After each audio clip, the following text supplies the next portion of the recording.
On a freezing November night in 1974, a routine commercial flight vanished.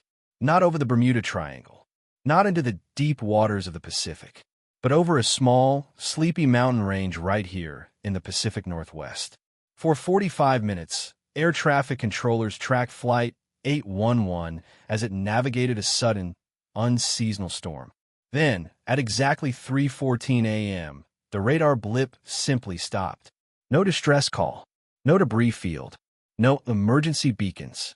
For weeks, the largest search party in the state's history combed the mountains.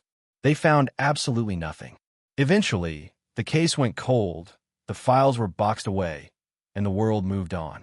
But 50 years later, a digital archivist restoring old magnetic tapes stumbled upon a recording the public was never supposed to hear. Today, we are diving into the forgotten mystery of Flight 811 and the chilling audio that changes everything. Flight 811 was a short, routine jump. It was a twin-engine turboprop carrying 12 passengers and 3 crew members. The pilot, Captain Vance, was a veteran with over 10,000 hours of flight time. He knew these mountains like the back of his hand. At 2:50 a.m., Vance checked in with the regional tower. The weather was deteriorating, but nothing he hadn't handled 100 times before. As Tower 811, you are cleared to 9,000 feet. Maintain heading. As Captain Vance Tower, this is 811.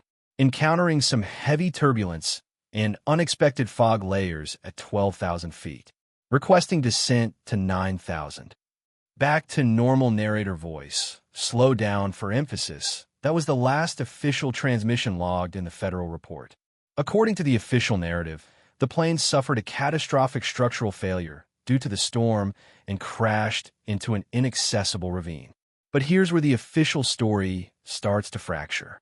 Tower, if anyone is on this net, we aren't dropping. Instruments are reading 0, but we aren't falling. The lights, they aren't on the ground. There, and then, dead silence. We aren't falling. The lights aren't on the ground. What did Captain Vance see? If the plane didn't crash immediately, where did it go? Because here is the most terrifying detail. The military station logged the aircraft's altitude at the exact moment of that transmission, not at 9,000 feet and not descending, but stationary at 14,000 feet. A turboprop plane cannot hover. When Elena brought this tape to light, the mystery only deepened. Within 48 hours of it being downloaded, the online archive was taken down for routine maintenance. When it came back online, the file was gone. Furthermore, looking back at the 1974 search logs, federal authorities abruptly called off the search on day 6, despite local volunteers insisting they saw smoke rising from a ridge known as Devil's Backbone. The military cordoned off that entire ridge for 3 weeks, citing atmospheric testing. 5 decades later, Flight 811 remains a ghost in the machine.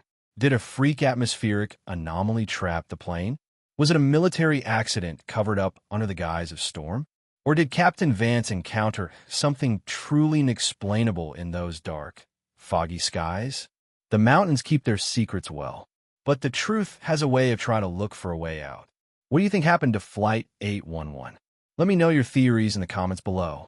Drop a like, subscribe for more forgotten mysteries, and until next time, keep looking closer.